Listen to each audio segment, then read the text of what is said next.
Hi hello how are you guys. इस video class में हम लोग ठीक है ये डिस्कस करने वाले हैं कि हिस्ट्री को कैसे प्रिपेयर किया जाए यूपीएससी सीएससी एग्ज़ाम के लिए। ठीक है, और ये गाइडेंस सीरीज़ होगी। ठीक है, गाइडेंस लेक्चर सीरीज़ होगी और इसमें हम लोग देखने वाले हैं कि प्रीलिम्स और मेंस दोनों के लिए ही हिस्ट्री को कम से कम ठीक है कम से कम टाइम और कम से कम किताब में पढ़ के कैसे सही तरीके से तैयार किया जा सकता है। ठीक है, तो मैं उम्मीद करता हूँ कि इस वीडियो क्लास में आप कुछ ज़रूर नया सीखने वाले हैं और बहुत सारी चीज़ें सामने निकल कर आएंगी और बहुत मज़ा भी आने वाला है। ठीक है, तो बस थोड़ा सा मेरे साथ क्या करें, पेशेंस बनाए रखें। ठीक है, तो सबसे पहले ऐसा ही काम करते हैं। ठीक है, कि एक प्रीलिम्स के क्वेश्चन को देखते हैं। ठीक है, उसके बाद पता चलेगा कि आखिर हमारी जो हिस्ट्री की जो पढ़ाई होने वाली है उसका लेवल या उसकी गहराई कहाँ तक होनी चाहिए। ठीक है, तो देखिए जैसे कि ये क्वेश्चन लिखा गया है, बाई अ रेगुलेशन इन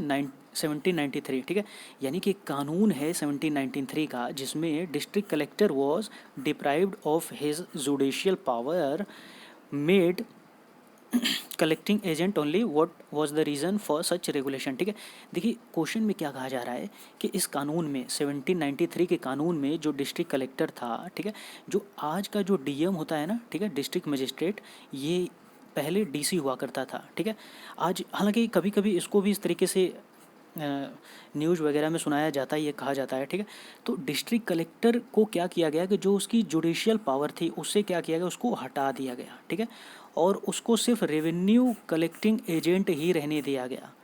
इसके पीछे आखिर कौन सी वजह थी। ठीक है, तो एक बात समझे कि लॉर्ड कॉर्नवालिस को ऐसा लगा कि district collector efficiency revenue collection would enormously increase without a burden, यानी कि यहाँ पे बताया ये जा रहा है कि यदि उस डिस्ट्रिक्ट कलेक्टर को यदि हम कुछ काम से हल्का कर दें, उसे फुर्सत दे दें, तो रेवेन्यू कलेक्शन जो होगा ये बहुत भयंकर तरीके से बढ़ जाएगा। ठीक है, एक ऑप्शन ये दिख रहा है। उसके बाद यहाँ पर एक ऑप्शन दिख रहा है कि लॉर्ड कॉर्नवालिस को लगा कि जो जुडिशियल पावर है, ठीक है, ये सिर्फ अनिवार्य रूप से यूरोपियन के ही हाथ में होनी चाहिए। यहाँ तक कि जो इंडियंस हैं, ठीक है, इनको सिर्फ हम लोग रेवेन्यू कलेक्शन का ही काम देंगे तो ये काफ़ी अच्छा रहेगा। ये ऑप्शन लग रहा है। ठीक है, पता नहीं, ठीक है, कैसा लग रहा है ऑप्शन पढ़ के। ये ऑप्शन देख सकते हैं आप कि लॉर्ड कॉर्नवालिस को, ठीक है, लॉर्ड कॉर्नवालिस को ये अलार्म्ड हुआ, ये मतलब उसको महसूस हुआ, ये लगा, ठीक है, कि डिस्ट्रिक्ट कलेक्टर के हाथ में, ठीक है, ज़्यादा शक्तियों को दे देना, यहाँ तक कि इतनी बड़ी शक्तियों को दे देना, ठीक है, और वो भी एक आदमी जिसको वो पसंद नहीं करता है, ये उसके हिसाब से ये बात गलत थी।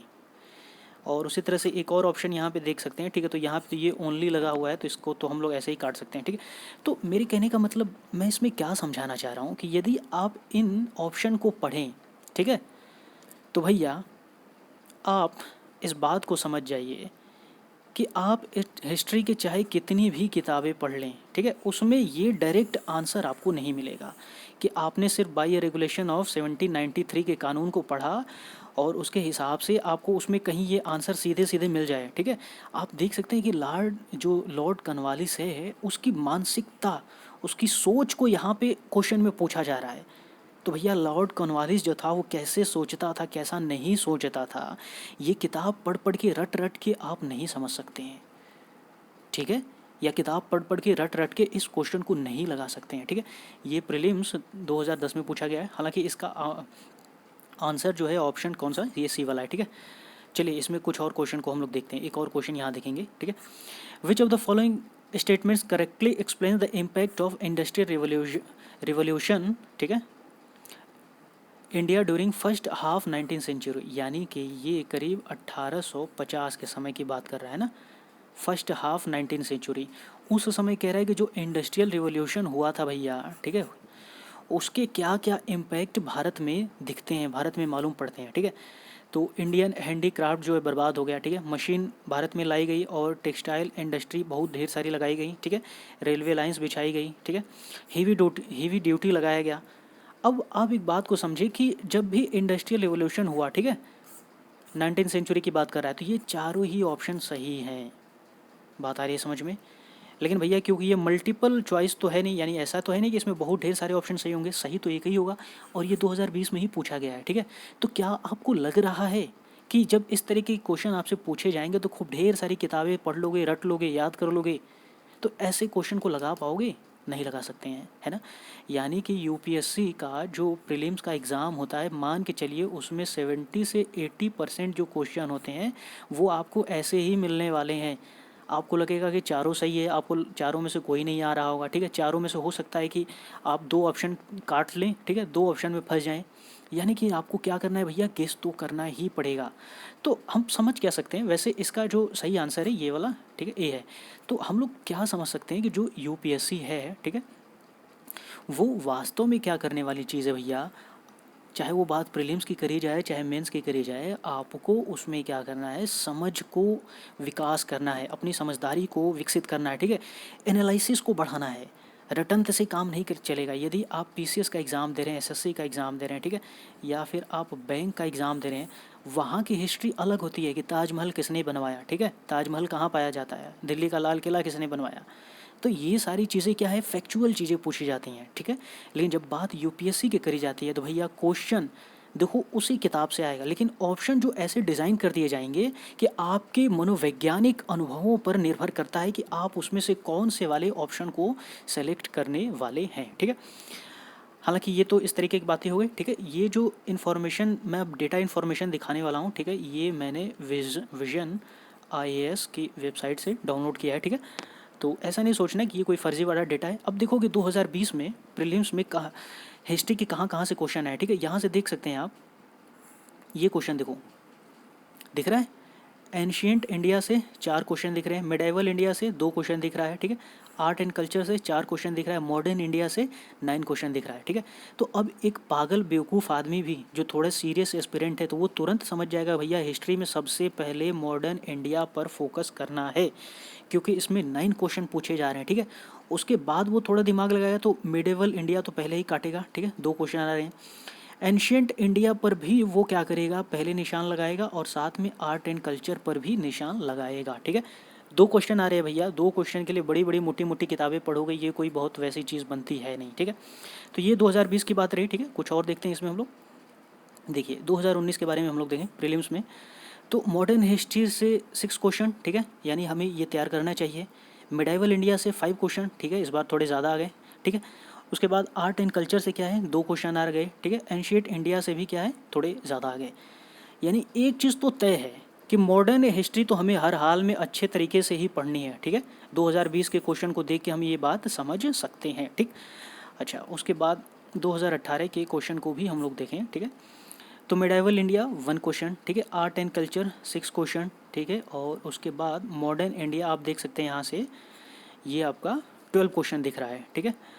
और इसमें पोस्ट इंडिपेंडेंस से भी 2 क्वेश्चन दिख रहा है।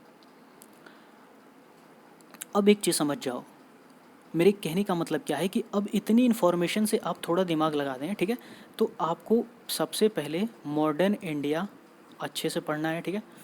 और उसके साथ में आर्ट एंड कल्चर, इसको क्या करना है, अच्छे से पढ़ना है। आप चाहें तो मिडाइवल इंडिया जो दिख रहा है, ठीक है, इसको पूरी तरीके से स्किप कर सकते हैं, इसको पढ़ने की कोई आवश्यकता ही नहीं है। यहाँ तक कि आप चाहें तो एंशियंट इंडिया भी जो है उसको भी पूरी तरीके से स्किप कर सकते हैं। हालांकि एंशियंट इंडिया जो आपकी दिख रही है, ठीक है, ये आर्ट एंड कल्चर में क्या है भैया, कवर हो जाएगी, ठीक है। अब देखो कि इतना तो समझ में आ गया कि हमें लगभग क्या करना है, ठीक है। मॉडर्न हिस्ट्री पढ़नी है और आर्ट एंड कल्चर ही पढ़नी है, ठीक है।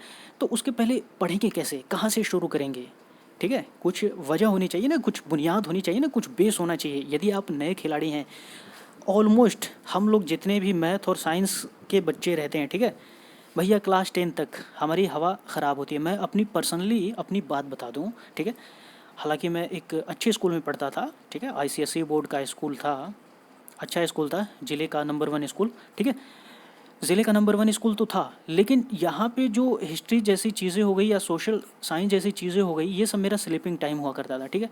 क्योंकि मैथ फिज़िक्स केमिस्ट्री जो थोड़े साइंटिफिक मिजाज वाले बच्चे होते हैं, वो आम तौर पर उनको ये सारी चीज़ें पढ़ने में अच्छा नहीं लगती हैं और पढ़ने का मन नहीं करता, और कोई पढ़ाए तो नींद आती है, ठीक है।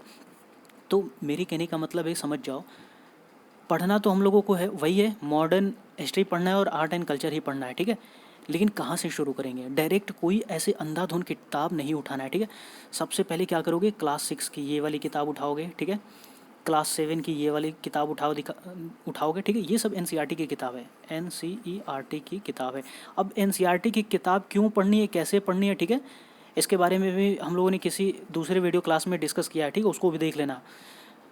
अब मैं यहाँ पे ये नहीं बोलने वाला हूँ कि एनसीईआरटी की किताब क्यों पढ़नी है, ठीक है। पढ़नी है तो पढ़नी है, क्यों? क्योंकि भैया ये बेसिक चीज़ों को कवर करेगी। इसके बारे में डीप एनालिसिस जाननी है तो वो एनसीईआरटी वाला वीडियो देखो। तो मेरे कहने का मतलब क्या है, सबसे पहले ये क्लास 6 की एनसीईआरटी पढ़ो, 7 की पढ़ो, ठीक है। ये 8 दिख रहा है, ठीक है, 8 की पढ़ो। उसके बाद ये क्लास 9 की पढ़ो, ठीक है। और उसके बाद हम लोग देखें तो इधर उसके बाद ये क्लास 10 की पढ़ो, ठीक है। यानी कि कहाँ से कहाँ तक, 6 हो गया, 7 हो गया, 8 हो गया, ठीक है, 9 हो गया और 10 हो गया। अब देखो ये जो 11-12 की एनसीईआरटी की किताब दिख रही है ना, लगभग नहीं पढ़ना है, ठीक है, लगभग नहीं पढ़ना। यदि आप थोड़े पैशनेट हैं हिस्ट्री के प्रति या बहुत ज़्यादा रुचि रखते हैं इतिहास में उतरकर इतिहास की गहराई को खोजने के लिए, ठीक है, तब पढ़ोगे, नहीं तो नहीं पढ़ोगे, ठीक है। इसमें क्योंकि बहुत वैसी चीज़ें मिलेंगे नहीं, ठीक है, आप पढ़ भी सकते हैं पर मैं इंसिस्ट करूँगा कि आप इसको छोड़ भी सकते हैं, ठीक।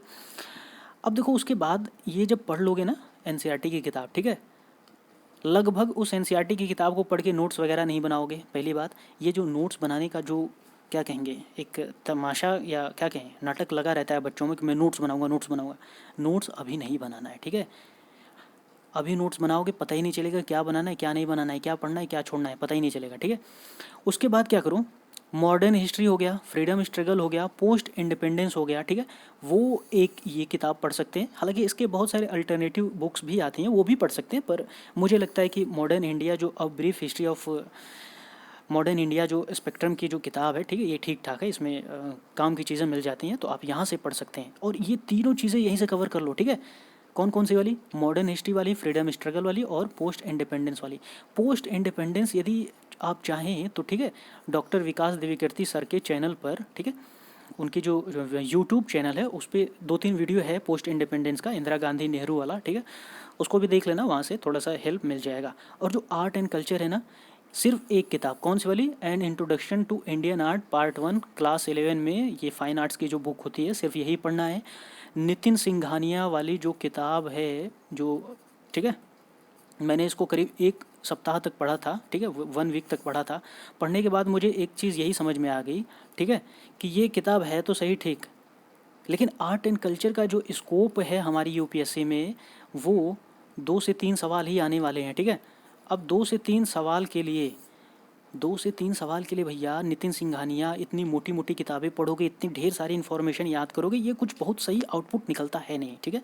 तो an introduction to Indian art, सिर्फ ये वाली आर्ट एंड कल्चर के लिए किताब पढ़ेंगे। यदि यहाँ से 2-3 सवाल आ गए, यदि लग गए तो ठीक, नहीं लगे तो 2-3 सवाल को छोड़ देना, ठीक है। इसमें बहुत उतर कर रिसर्च नहीं करना है, ठीक है। अच्छा, ऐसा मैं क्यों कह रहा हूँ कि बहुत सारी चीज़ों को छोड़ना है या किताबों को कम से कम क्यों करना है? देखो, एक तो जो यूपीएससी है, ठीक है, इसकी जो हवा बनाई गई है कि ये दुनिया का सबसे ये है वो है, ठीक है, ऑब्वियसली ये सबसे बड़ा और टफ एग्ज़ाम होता है। ठीक है भैया, ये जब हार्ड और टफ एग्ज़ाम है तो इसको किया जाएगा, ईज़ी बनाओगे ना। तो ईज़ी बनाने के लिए जितनी संभव कोशिश हो करो, जितनी कम से कम किताबें पढ़नी हो उतनी कम से कम किताब ही पढ़ो, उससे ज़्यादा मत पढ़ो, ठीक है, फंस जाओगे। क्योंकि आप चाहे 2000 किताब पढ़ लें यूपीएससी के फील्ड में, चलिए आपको एक मज़ेदार बात बता देता हूँ, चाहे आप 2000 किताब पढ़ लें, 20 सालों तक तैयारी कर लें, ठीक है, यदि आप एक स्मार्ट आदमी नहीं हैं, आपका एक अपना पर्सनल ओपिनियन नहीं है, ठीक है, आप सही तरीके से सोचते समझते नहीं हैं, तो 2000 किताब पढ़ने के बाद 20 साल तैयारी करने के बाद भी यूपीएससी क्वालिफाई नहीं कर पाओगे। वो अलग चीज़ है कि आप पीसीएस क्वालिफाई कर सकते हैं, बैंक क्वालिफाई कर सकते हैं, लेकिन यूपीएससी में ऐसा नहीं है। यूपीएससी की गरिमा अभी भी बरकरार है। हवाई चीज़ें लोग यहाँ से हवाई पढ़ के नहीं किया जा सकता, ठीक है, इसके लिए दिमाग लगाना पड़ेगा, ठीक है। अब मेंस के बारे में देखें, ठीक है, तो मेंस में सेम चीज़, आप जैसा कि देखें आपने आर्ट एंड कल्चर को देख लिया, ठीक है। अच्छा, यहाँ पे जीएस पेपर 2 क्यों लिखा है? क्योंकि जीएस पेपर 1 में, ठीक है, एसए वाले को यूपीएससी के सिलेबस में दे रखा है, ठीक है। तो ये जो यूपीएससी का सिलेबस दिख रहा है, आप देखें तो ये हमका क्या दिख रहा है भैया, आर्ट एंड कल्चर की बात करी जा रही है, ठीक है। तो आपने जो कि पढ़ लिया, मेरे ख्याल से बात समझ में आ गई। मॉडर्न इंडियन हिस्ट्री भी आपने पढ़ लिया, ठीक है। फ्रीडम स्ट्रगल भी पढ़ लिया, कहाँ से, ये आपने क्लास 11 की जो एनसीईआरटी की किताब है वहाँ से पढ़े, ठीक है। और मॉडर्न इंडियन हिस्ट्री और द फ्री और ये जो फ्रीडम स्ट्रगल दिख रहा है, ठीक है, ये और पोस्ट इंडिपेंडेंस, ये तीनों चीज़ें कहाँ से पढ़े, स्पेक्ट्रम की जो किताब है वहाँ से पढ़ ली है, ठीक है। अच्छा, एक और चीज़ समझो, ये जो पोस्ट इंडिपेंडेंस है डॉक्टर विकास देविकृति सर का, ठीक है, उनकी 2-3 वीडियो है, उसको भी देख लेना। अच्छा, अब उसके बाद एक और सिलेबस में दे रखा है भाई, वर्ल्ड हिस्ट्री, ठीक है। और वर्ल्ड हिस्ट्री जो आपकी दिख रही है, हिस्ट्री ऑफ द वर्ल्ड, ये 18th सेंचुरी के बाद वाली दिख रही है, जैसे इंडस्ट्रियल रिवोल्यूशन हो गया, वर्ल्ड वॉर हो गया, ठीक है। और उसमें कम्युनिज्म, कैपिटलिज्म, सोशलिज्म, इन सारी चीज़ों के बारे में कुछ बात करनी है। तो ये वर्ल्ड हिस्ट्री क्या करोगे आप, चाहे तो क्लास 11 की एनसीईआरटी की किताब हिस्ट्री वाली, जिसको मैंने मना कर दिया, ठीक है, आखिरी के 3-4 चैप्टर, आखिरी के सिर्फ 3-4 चैप्टर पढ़ लो, या तो क्लास 9 का और 10 की जो एनसीईआरटी की किताब है हिस्ट्री की, उसको पढ़ लो, ठीक है। उससे ज़्यादा मत दिमाग लगाना, ठीक है। चलिए अब कुछ क्वेश्चन को देख लिया जाए, मेंस के क्वेश्चन आप देखें यहाँ पे, ये 2019 का पेपर दिख रहा है, ठीक है।